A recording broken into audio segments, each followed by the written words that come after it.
আসসালামু আলাইকুম ওরহমতুল্লাহ বরকাতু।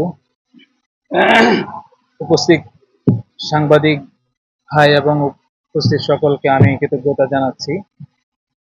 আজ তীব্র ক্ষোভ আর বুক ভরা কষ্ট নিয়ে আপনাদের সামনে হাজির হয়েছি।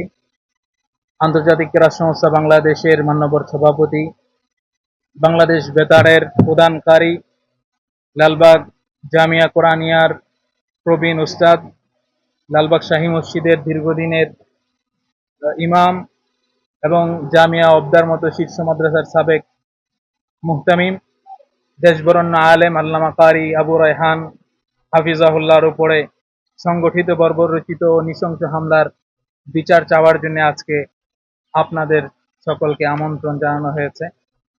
গত রবিবার সকাল 9:30টায় স্থানীয় জামাত কর্মী মোশাররফ ধারালো অস্ত্র শাবল দিয়ে আঘাত করে আমাদের মান্যবর সভাপতি ও দেশবরণ্য আলেম আল্লামা কারি আবু রায়হান হাফিজাহুল্লাহর উপরে হামলা করে এবং এই হামলার ওনার রানের হাড় ভেঙে যায় এবং অন্যান্য জায়গায়ও মারাত্মক জখম হয়।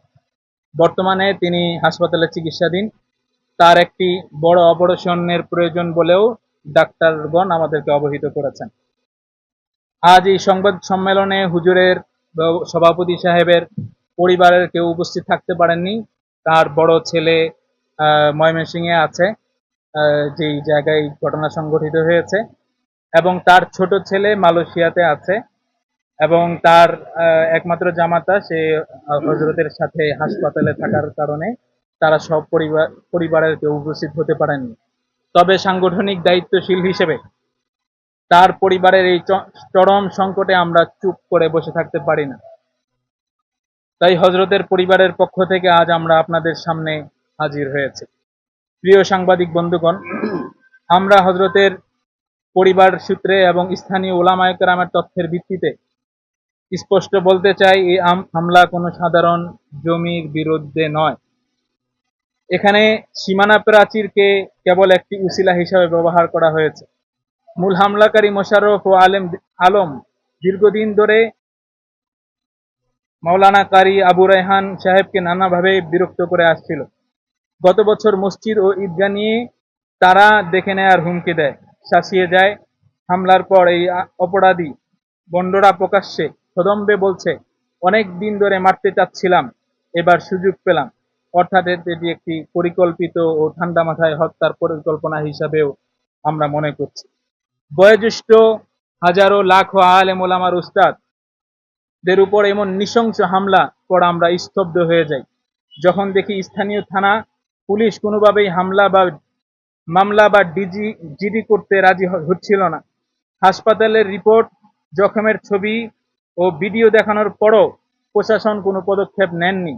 পরবর্তীতে জানা যায়, হামলাকারীর বড় ভাই, যিনি ইউনিয়ন জামাতের বাইতুল মাল সম্পাদক, তিনি থানাকে প্রভাবিত করে পুরা ঘটনাটিকে দামা চাপা দেওয়ার চেষ্টা করেছিলেন।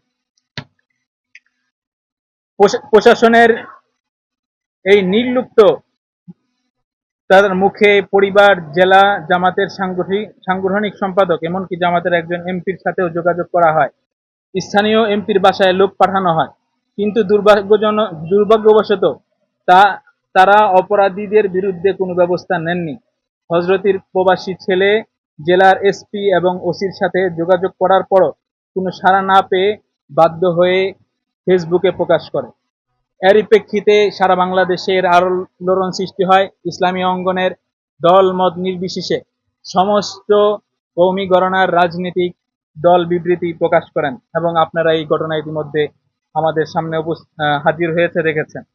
উপস্থিত সাংবাদিক ভাইরা, আমাদের প্রশ্ন, একটা স্বাধীন দেশের বিচার ব্যবস্থা এমন হবে কেন?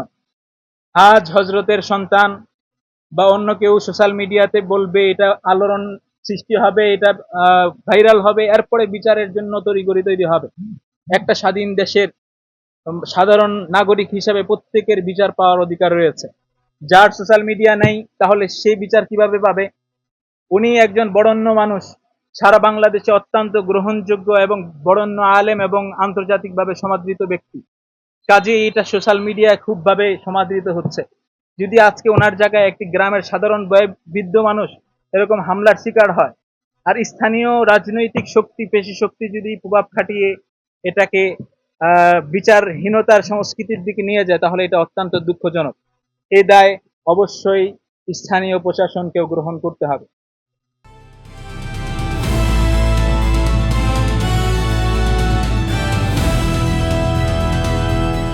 দিনাজপুর টিভি, মানুষের জীবনের কথা বলে।